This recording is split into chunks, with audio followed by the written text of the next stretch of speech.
Hi friends, this is Tushar sir. I am going to take lecture physics. Chapter will be motion in straight line, and today's topic will be we have solved example 3.1 and exercise 3.1. Last lecture में मैंने आपसे graph, instantaneous speed, instantaneous velocity ये सब आपसे मैंने discuss कर लिया था। आज हम उसी पे बेस कुछ न्यूमेरिकल सॉल्व करते हैं। उसके बाद आफ्टर दैट जो भी आपका आगे का टॉपिक होगा वो हम डील करेंगे। आज हम एग्जाम्पल देखते हैं, एग्जाम्पल 3.1 और 3.2 एनसीईआरटी का, और एक्सरसाइज का भी क्वेश्चन 3.1 और 3.2, यानी आज हम टोटल 4 न्यूमेरिकल सॉल्व करेंगे। ठीक है, एक पॉइंट समझो आप। पहले मैं एक्सरसाइज के क्वेश्चन आपको करा देता हूं। एक्सरसाइज का जो क्वेश्चन नंबर 3.1 है, आपके बोर्ड पे क्वेश्चन दिख रहा है, दिया है।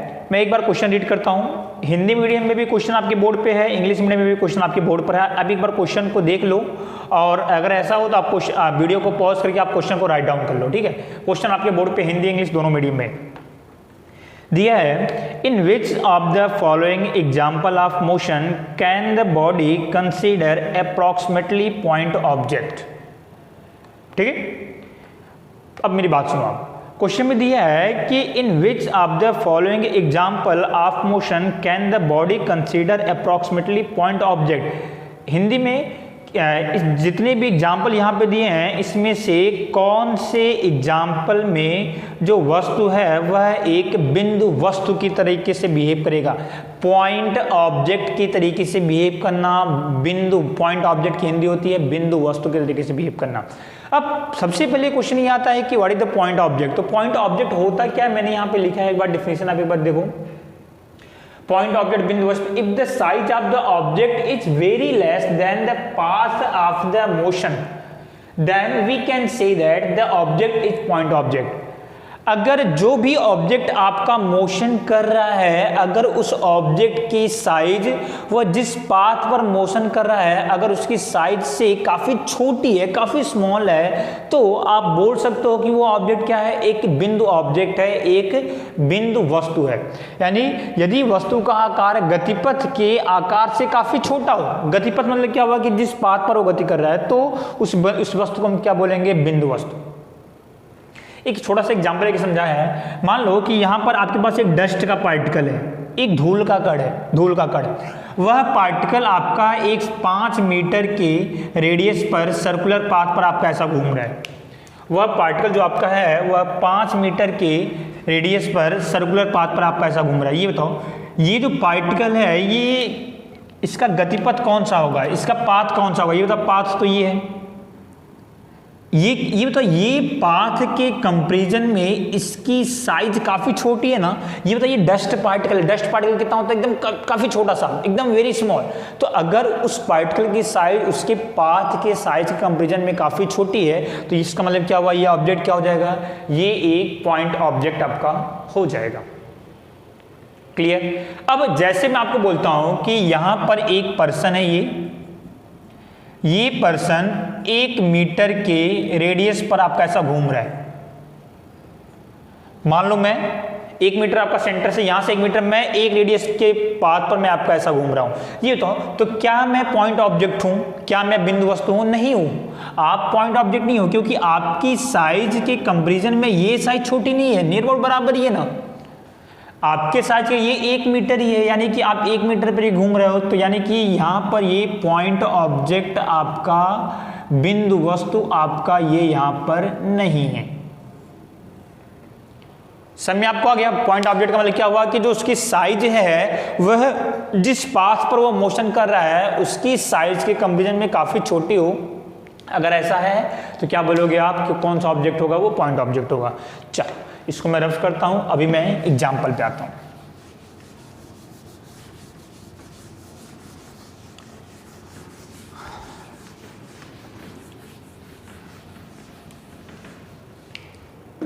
आपको कुछ केसेस दिए हैं, आपको बताना है कि इसमें से कौन सा एक्सरसाइज का क्वेश्चन नंबर 3.1, एक्सरसाइज 3.1 बताना आपको कि इसमें से कौन सा पॉइंट ऑब्जेक्ट है, कौन सा पॉइंट ऑब्जेक्ट नहीं है। पहला दिया है, a railway carriage moving without jerks between 2 station.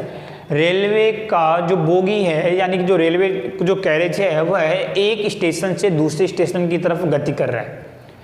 Railway carriage moving without jerk between two station, दो स्टेशन के बीच में रेलवे जर्क आपका यानी जो रेलवे कैरेज है वो आपका क्या हो रहा है, वो मूव कर रहा है। बताना है कि जो रेलवे कैरेज है वो पॉइंट ऑब्जेक्ट है कि नहीं। सिंपल सी बात बताओ, ये बताओ एक स्टेशन और दूसरे स्टेशन के बीच की जो गैप होती है वो काफ़ी अधिक होती है। सिंपल सी बात है, यानी कि गैप अगर काफ़ी अधिक है तो गैप अगर अधिक है तो जो रेलवे कैरेज होगा, यानी कि देखो एक स्टेशन ये है, एक स्टेशन ये है, यानी कि रेलवे कैरेज को एक स्टेशन से जाने में और दूसरे स्टेशन तक पहुंचने में काफ़ी लॉन्ग डिस्टेंस का ट्रैवल करना पड़ेगा, काफ़ी लंबी दूरी। अब अगर ये डिस्टेंस काफ़ी अधिक है तो हम रेलवे कैरेज को एक पॉइंट ऑब्जेक्ट सपोज कर सकते हैं। ठीक है, तो पहले का आंसर क्या हो जाएगा, ए का क्या लिखोगे, a railway carriage without moving without jerks between two station. Yes, railway carriage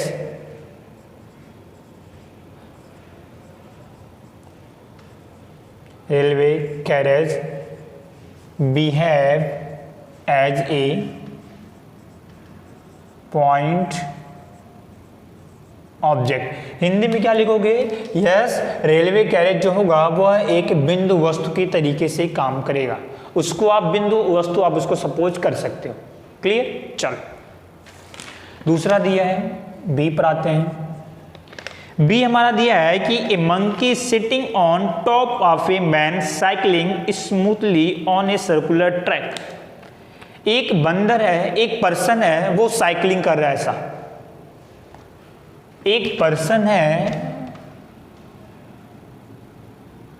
ये साइकिलिंग कर रहा है। आप ऐसे समझो कि ये साइकिलिंग कर रहा है, ठीक है, ये साइकिलिंग कर रहा है, ये रेडियस पर इस तरीके से, और एक मंकी इसके कंधे पर बैठा है। इसके कंधे पर एक मंकी, एक बंदर बैठा है। आपको बताना है कि जो मंकी है क्या ये आपका, इसको आप एक पॉइंट ऑब्जेक्ट के तरीके से ले सकते हो कि नहीं। तो वो डिपेंड करेगा कि ये जो पर्सन है इसका पाथ कैसा है। अगर ये पाथ छोटा हुआ तो आप इसको पॉइंट ऑब्जेक्ट नहीं ले सकते हो, और अगर ये पाथ काफी बड़ा हुआ तो आप इसको पॉइंट ऑब्जेक्ट आप इसको ले सकते हो। सिंपल सी बात है। तो आंसर क्या लिख दोगे आप पार्ट बी में, it will depend on path of the track if path of track is very large in comparison to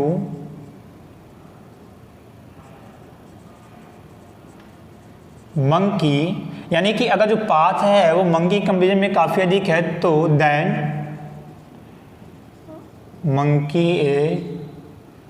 monkey suppose to be as a point object. Simple क्या लिखा मैंने कि it will depend on path of the track. ये track के path पर depend करेगा।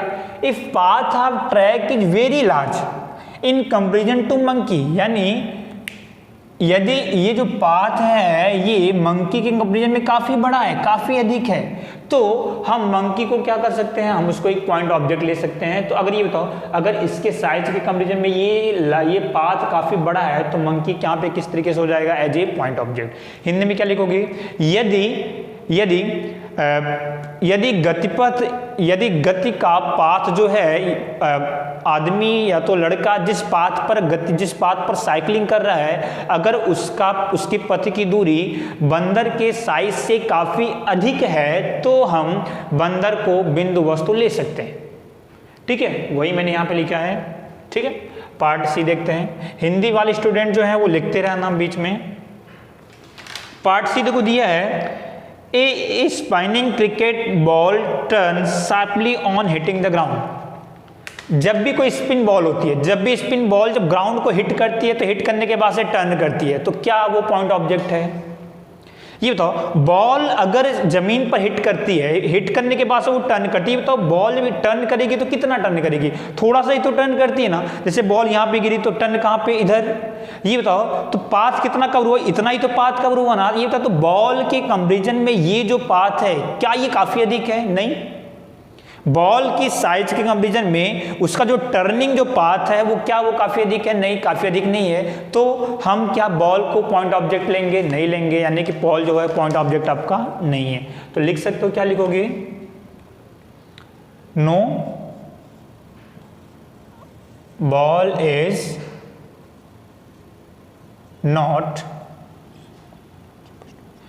Not suppose to a point object.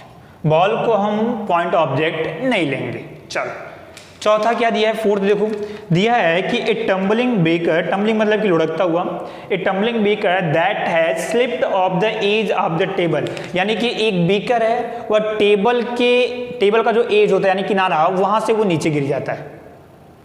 क्या ये बताओ वो जो बीकर है क्या वो पॉइंट ऑब्जेक्ट है? नहीं है, बिल्कुल नहीं है। क्यों? क्योंकि ये तो बीकर की साइज और टेबल की साइज, या तो जो बीकर जो आपका नीचे गिरेगा जिस पाथ पर, ये बताओ टेबल तो ऐसा है कि नहीं कि टेबल आपका 2 किलोमीटर ऊपर है, टेबल की साइज तो मिनिमम इतनी होती है ना, बीकर की भी साइज कुछ ना कुछ होगी। तो जब बीकर कितना डिस्टेंस कवर करेगा? ज्यादा तो डिस्टेंस कवर नहीं करेगा ना, यानी कि जो डिस्टेंस है वो ज्यादा डिस्टेंस आपका नहीं है, लॉग डिस्टेंस नहीं है।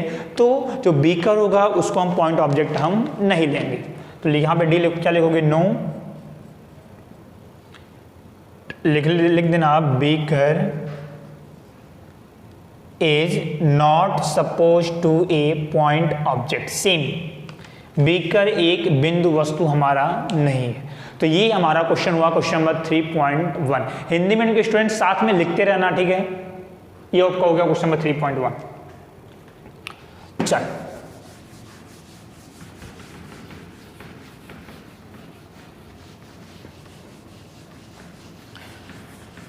अब हम एक्सरसाइज का क्वेश्चन देखते हैं, क्वेश्चन नंबर 3.2। क्वेश्चन आपके बोर्ड पे दिया है, the position time graph for 2 children A and B returning from their school O to their home P and Q respectively as shown in the figure, choose the correct option। चल graph दिया है,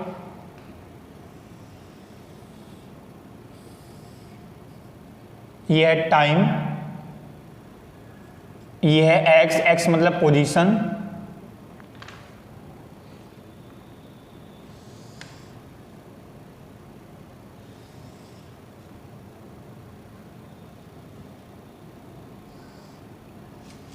इस तरीके से आपका कुछ graph है। ये है ग्राफ किसका? ए का, और ये है ग्राफ किसका? बी का।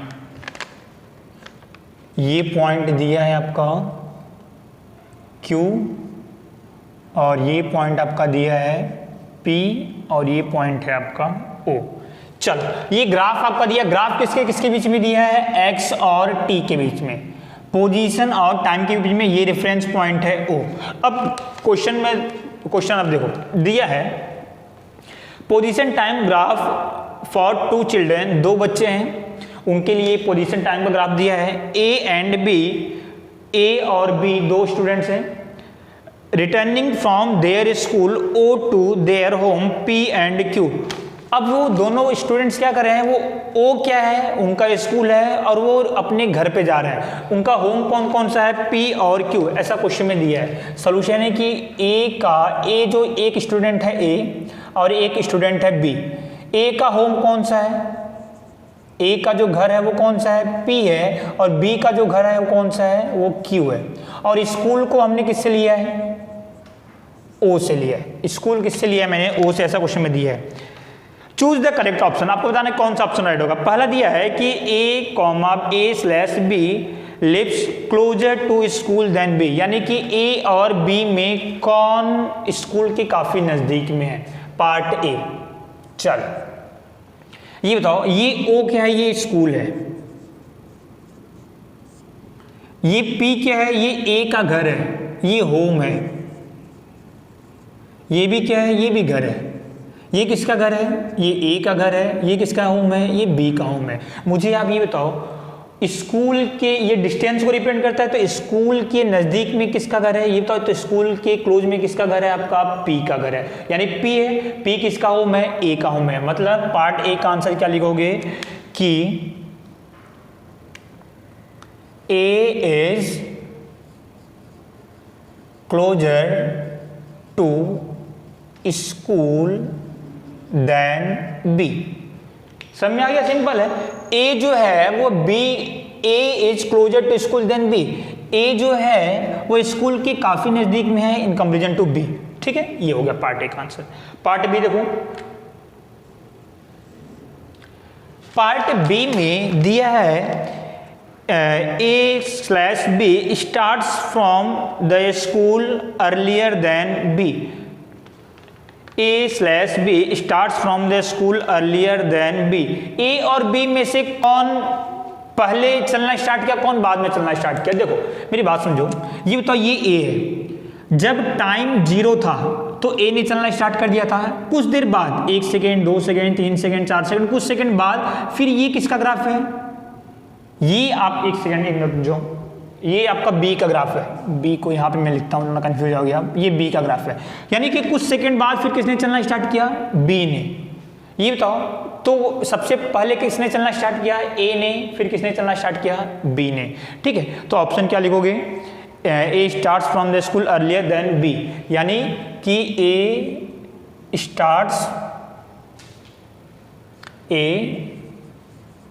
स्टार्ट्स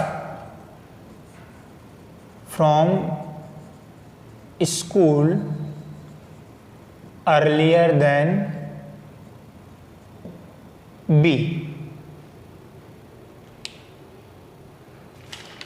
ये हो गया, B starts from school earlier than B। Part C में दिया है कि A/B walks faster than B/A।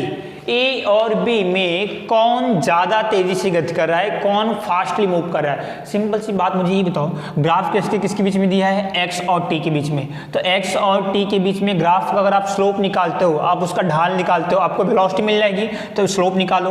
ये बताओ, ये A है तो A का स्लोप ये होगा, ये B है तो B का स्लोप ये होगा। इसके थीटा A और ये थीटा B। मुझे आप ये बताओ, इन दोनों में से किसका स्लोप अधिक है? स्लोप किसका अधिक है? ये तो थीटा B हमारा अधिक है, तो मैंने पार्ट से में लिखा theta B is greater than theta A, यानी B का स्लोप अधिक है। अब अगर B का स्लोप अधिक है तो B की वेलोसिटी क्या होगी? आपकी अधिक होगी। मीन्स क्या लिखोगे आप? Velocity of B is greater than velocity of A। तो A और B में से किसकी वेलोसिटी अधिक है? B की वेलोसिटी अधिक है, A की वेलोसिटी आपकी कम है। ये आपके पार्ट C का आंसर। चलो, यानी कि B वाला आपका तेजी से गति कर रहा है। पार्ट D में A and B reach home at the same/ different time. A और B अपने होम पर एक साथ पहुंचते हैं कि अलग अलग टाइम पे पहुंचते हैं? चल, ये तो यहां से चलना स्टार्ट किया, ये बताओ, तो यहां से A को अपने घर पे पहुंचने में कितना टाइम लगा? तो यहां से इसने चलना स्टार्ट किया, ये चलता गया, ये इसका घर। ये बताओ अपने घर पे कब पहुंचा? ये इतना टाइम लिया। A को पहुंचने में इतना टाइम लगा। B ने यहां से चलना स्टार्ट किया, तो ये B को पहुंचने में कितना टाइम लगा? देखो, B को पहुंचने में इतना ही टाइम लगा। ये जब B यहां पर था तो इसका मतलब वो कहां पर है? वो स्कूल में है। जब B यहां पर गया तो इसका मतलब वो कहां पर है? घर पे है। जब स्कूल में है तो टाइम कितना था? 0। कुछ ना कुछ टाइम था यहाँ पर, 2 सेकंड, 4 सेकंड जो भी है। और जब वो यहाँ पर पहुँच गया, यानी कि जब वो अपने घर पे पहुँच गया, तो टाइम ये हो जाएगा। ये बताओ, तो B ने कितना टाइम लिया अपने स्कूल पहुँचने में? ये इतना टाइम लिया। A ने कितना टाइम लिया? A ने हमारा इतना टाइम लिया। तो क्या दोनों का टाइम सेम है? दोनों का टाइम सेम नहीं है, दोनों का टाइम क्या है? डिफरेंट है। तो क्या लिखोगे? Different time.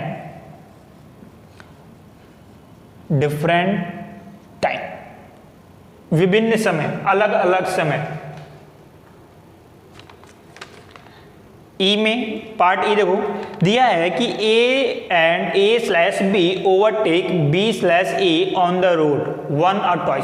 ए और बी में कौन किसको कितनी बार ओवरटेक करता है, ये बताओ। सिंपल सी बात है, बताओ किसकी स्पीड है। देखिए ए ने पहले ही चलना स्टार्ट कर दिया, बी थोड़ी देर बाद गति करता है, लेकिन बी की स्पीड क्या है, फास्ट है। तो सिंपल सी बात है, क्या कहा है कि बी जो है वो ए को ओवरटेक करेगा। कितनी बार ओवरटेक करेगा, जितनी बार दोनों ग्राफ एक दूसरे को कट करेंगे उतनी बार ओवरटेक करेगा। ये बताओ, ये ग्राफ है ए का, ये ग्राफ है बी का, कितनी बार कट कर रहे हैं, एक बार। मतलब B जो है वो A को ओवरटेक करेगा कितनी बार, एक बार। लिखोगे B overtake A one time.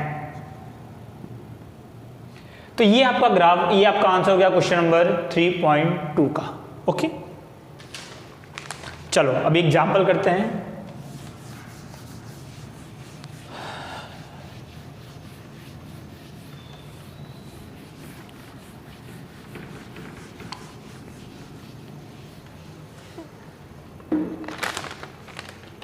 अब एग्जाम्पल हम, ये आपका हो गया एक्सरसाइज का क्वेश्चन नंबर 1, 2 हो गया। अभी हम सॉल्व करते हैं एग्जाम्पल।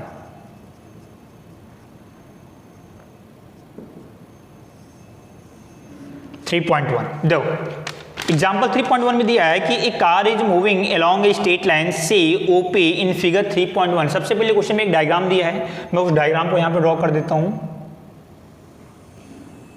एक क्वेश्चन में आपके एक डायग्राम दिया है, ये पॉइंट है O 0, ये पॉइंट है Q, ये पॉइंट है P, ये है 240, 360 मीटर, ये 0 मीटर, ये पॉइंट है R, ये है आपका -120 मीटर। देखो यहाँ पे ये 40 मीटर, 80 मीटर इस तरीके से आपका है, यहाँ पर 240 मीटर इस तरीके से आपका दिया है। ठीक है, चलो दिया है एक car is moving along a straight line से ओपी इन फिगर 3.1। एक कार है वो स्ट्रेट लाइन में गति करता है, सीधी रेखा में गति करता है, कौन से पाथ पर, ओपी के पाथ पर। चलो आगे, it moves from O to P in 18 second. वह कार O से P तक कितने टाइम में जाता है, 18 सेकेंड में। यानी कि O टू P कितना टाइम लगा, 18 सेकेंड O से P जाने में। चलो, and return from P to Q in 6 second. और P से Q आने में कितना सेकेंड लगा, 6 सेकेंड। हिंदी में क्वेश्चन है, मैं हिंदी में एक्सप्लेन कर रहा हूं, आप सुनते रहना। O से P जाने में कितना सेकेंड, 18 सेकेंड। फिर P से Q आने में कितना सेकेंड, 6 सेकेंड। तो P से Q कितना टाइम, 6 सेकेंड। यानी वो O से कहां पे गया, P पर, फिर से P से कहां पे आ गया, Q पर, वो यहां पर भी फाइनल। ठीक है, चलो, what are the average velocity and average speed. तो इसकी औसत चाल और औसत वेग कितनी होगी। दो कंडीशन दिया है, फ्रॉम O टू P। पहली condition from O to P, जब वो O टू P पर है तो उसकी एवरेज स्पीड कितनी होगी और उसकी एवरेज वेलोसिटी कितनी होगी।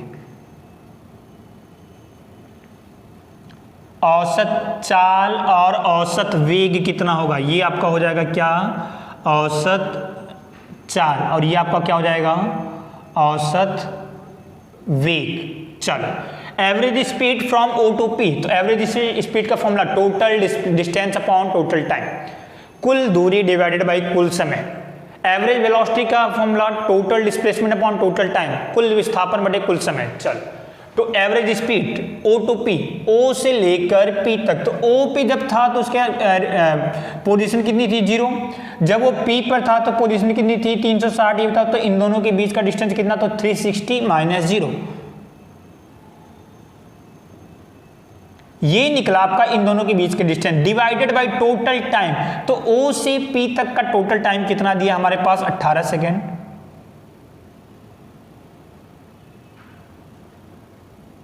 20 मीटर पर सेकेंड। क्लियर है। चल, एवरेज वेलोसिटी कितनी होगी, average velocity same O to P। ये बता, तो O टू P में एवरेज वेलोसिटी का formula total displacement upon total time.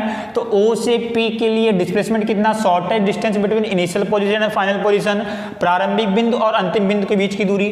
तो ये इनिशियल है, ये फाइनल है, दोनों के बीच की डिस्टेंस कितनी हो जाएगी, 360। टोटल टाइम तो ओ से पी तक का टाइम कितना है 18, ये हो जाएगा आपका 20 मीटर पर सेकंड। ये वेलोसिटी है तो डायरेक्शन इसकी कहाँ पे लिखोगे, इनिशियल ये है, फाइनल ये है, तो ओ टू पी, तो 20 मीटर पर second O to P, that is the average speed and average velocity from O to P. Second दिया है from O to P and back to Q, part B, O to P to Q, यानी कि वो O से कहां पे गया P पर, फिर P से कहां पे गया Q पर। इस कंडीशन में आपको एवरेज स्पीड और एवरेज वेलोसिटी निकालनी है। चलो मैं निकालता हूं यहां पर एवरेज स्पीड और यहां मैंने लिख दिया average velocity. Average speed total distance, तो अभी देखो टोटल डिस्टेंस कितना, सबसे पहले वो O से P पर गया, तो O से P पर जाने में कितना डिस्टेंस कवर किया, तो ये बताओ, ये 0 था, ये 360 था, तो यहां से लेके यहां तक कितना डिस्टेंस 360 प्लस, फिर वो P से Q पर आ गया, ये तो जब वो P से Q पर आएगा तो ये कितना डिस्टेंस, तो यहां पर पोजीशन कितनी है 360, यहां पर पोजीशन कितनी है 240, तो इन दोनों के बीच की डिस्टेंस अगर मैं निकालता हूं तो 360 माइनस 240 कितना हो जाएगा, ये 120, यानी कि ये डिस्टेंस कितनी है आपकी, यहां से लेके यहां तक 120, तो ये यहां से लेके यहां तक ना 360, फिर यहां से लेके यहां तक 120, ये टोटल डिस्टेंस है डिवाइडेड बाय टोटल टाइम। ये तो O से P तक का टाइम कितना था 18, फिर P से Q तक का टाइम कितना था 6, तो टोटल टाइम कितना 18 प्लस 6, ये आपका हो जाएगा कितना 480 डिवाइडेड बाई 24, यानी कि 20 मीटर पर सेकेंड। एवरेज वेलोसिटी कितनी हो जाएगी निकाल लो, तो एवरेज वेलोसिटी का फॉर्मूला टोटल डिस्प्लेसमेंट, तो डिस्प्लेसमेंट मतलब shortest distance between initial and final position, तो इनिशियल ये है, फाइनल ये है, ये बताओ तो इन दोनों के बीच की डिस्टेंस कितनी, ये बताओ तो ये इनिशियल ये फाइनल है, तो डिस्टेंस कितना, ये 0 पर है, ये 240 पे है, तो इन दोनों को माइनस कर दोगे कितना 240, और टोटल टाइम हमारा कितना लगा, तो टोटल टाइम हमारा कितना लगा 24, ये आपका हो जाएगा 10 मीटर पर सेकंड। वेलोसिटी कहां पर, डायरेक्शन कहां पर, O से Q, O to Q, that is the direction. ये आपका क्वेश्चन हुआ, क्वेश्चन नंबर 3.1। चलो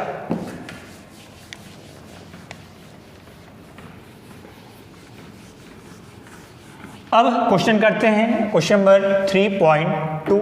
ये क्वेश्चन आपका कंप्लीट हो गया। क्वेश्चन करते हैं 3.2। दिया है the position of an object along x axis is given by x is equal to a plus b t square. एक पार्टिकल है, उसकी जो पोजीशन है वो एक्स एक्सिस पर कितनी है, एक्स एक्सिस पर जो पोजीशन है, जो उसकी स्थिति है, वो हमारा दिया है x is equal to a plus b t square. ये एक समीकरण दिया है, ये एक इक्वेशन दिया है। आगे दिया है कि where a is equal to 8.5, a की वैल्यू कितनी दी है 8.5, b की वैल्यू दी है 2.5।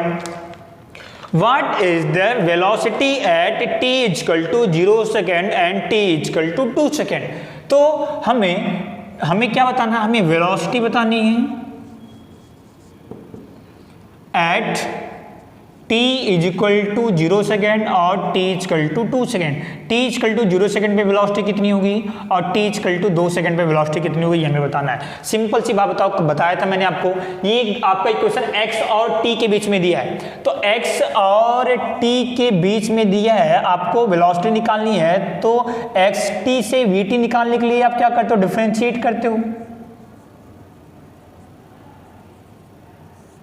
बताया था आपको, अवकलन करोगे, इसको हम डिफरेंशिएट करते हैं। चलो x is equal to a plus b t square, differentiate करो बोथ साइड। डिफरेंशिएट किया तो d upon d t x, d upon d t a, d upon d t b t square, dx upon d t, ये होता है dx upon d t velocity होता है, मिल गया वेलोसिटी आपको, इज इक्वल टू a की value कितनी है 8.5, तो यहाँ पे लिख दिया d upon d T 8.5 plus d upon d T. b की वैल्यू कितनी है, b की वैल्यू 2.5, तो 2.5 टी स्क्वायर। ये बताओ ये 8.5 कॉन्स्टेंट, आपको डिफरेंशिएट तो t का करना है ना, तो यहाँ पे तो t का टर्म नहीं, ये कॉन्स्टेंट तो ये हो जाएगा 0, तो v इज इक्वल टू ये हो गया 0 प्लस ये जो कांस्टेंट है ये आपका बाहर आ जाएगा, अंदर कितना बचेगा टी स्क्वायर। ये बताओ टी का डिफरेंशिएट टी के रिस्पेक्ट में पावर है तो पावर को आगे लिखते हो, टी लिखते हो, एक पावर कम करते हो तो 2 - 1, पता आपको ये v इक्वल टू 2.5 इंटू 2 कितना 5t, ये 2 - 1 1, यानी कि वेलोसिटी कितनी आ गई 5t। अब आपको वेलोसिटी निकालना था 0 सेकंड पे और 2 सेकंड पे, तो अगर मैं t की जगह पे 0 पुटअप करता हूं तो वेलोसिटी कितनी 0, और अगर मैं t की जगह पर 2 पुटअप करता हूं तो वेलोसिटी कितनी 10। That is the answer.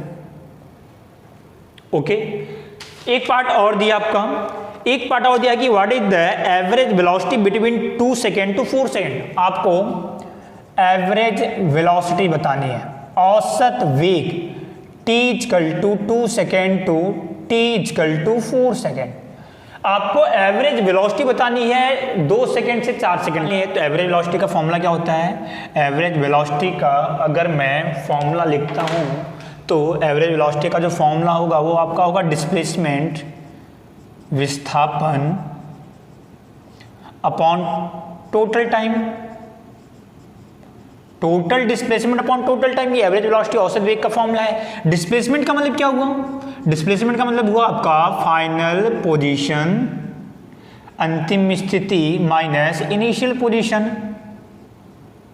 प्रारंभिक स्थिति initial position divided by time interval, समय अंतराल टाइम इंटरवल। चलो, average velocity is equal to final position. अब ये बताओ, आपको बताना है कि 2 सेकेंड से लेके 4 सेकेंड के बीच में उसकी एवरेज वेलोसिटी कितनी है, यानी कि इनिशियल में पोजीशन कहां पे निकालोगे 2 सेकेंड पे, फाइनल में पोजीशन कहां पे निकालोगे 4 सेकेंड पे। पोजीशन का इक्वेशन ये है। चल, इसी वाले इक्वेशन में मैंने x is equal to a plus b t square ये हमारे पास है। अब अगर मैं t की जगह पर 2 सेकंड पुटअप करता हूं तो पोजीशन मिल जाएगा, और अगर मैं t की जगह पर 4 सेकंड पुटअप करता हूं तो मुझे पोजीशन मिल जाएगा। मैं t की जगह पे 2 सेकंड में मैं पुटअप करता हूं तो पोजीशन कितना, t की जगह पे 2 सेकंड, तो a प्लस बी इंटू 2 का स्क्वायर कितना हो जाएगा a प्लस 4b, यानी कि इनिशियल में पोजीशन ये है, फाइनल में पोजीशन के लिए t की जगह पे 4 पुटअप करो, तो t की जगह पे मैं 4 पुटअप करता हूं तो x equal to a plus b 4 का square that is a plus 16b। ये इनिशियल पोजीशन हुआ, ये हुआ फाइनल पोजीशन। तो फाइनल पोजीशन कितना a plus 16b minus initial position कितना, इनिशियल पोजीशन यानी a plus 4b divided by time interval, तो बाद में टाइम कितना था 4 - 2। चल, ये आपका हो जाएगा a plus 16b minus a minus 4b divided by 2, a से a cancel out, 16 minus 4 that is 12b upon 2। अब अगर मैं वैल्यू पुटअप करता हूं तो 12 इंटू बी की वैल्यू कितनी, b की वैल्यू क्वेश्चन में दी है 2.5 डिवाइडेड बाई 2 से ये कैंसिल 6 हुआ, 6 इंटू 2.5, 6 इंटू 2.5 ये आपका हो जाएगा 5 कितना आ जाएगा, ये आपका आ जाएगा 15 मीटर पर second. That is the answer. Okay, तो इस तरीके से आपने एग्जाम्पल 1-2 एक्सरसाइज का क्वेश्चन नंबर 1-2 ये 4 क्वेश्चन आपके कंप्लीट हो गए। नेक्स्ट लेक्चर में हम डील करेंगे मोशन का इक्वेशन ऑफ मोशन जो आपने 10th में पढ़ा है, v equal to u plus a t, s equal to u t plus 1/2 square, v square equal to u square plus 2as। ये हम नेक्स्ट लेक्चर में डील करेंगे इसके फॉर्मूले के ऊपर और ये इक्वेशन किस तरीके से आता है उसके ऊपर। ओके, तो आज की क्लास को मैं यहीं पे कंप्लीट करता हूँ। Okay, thank you class.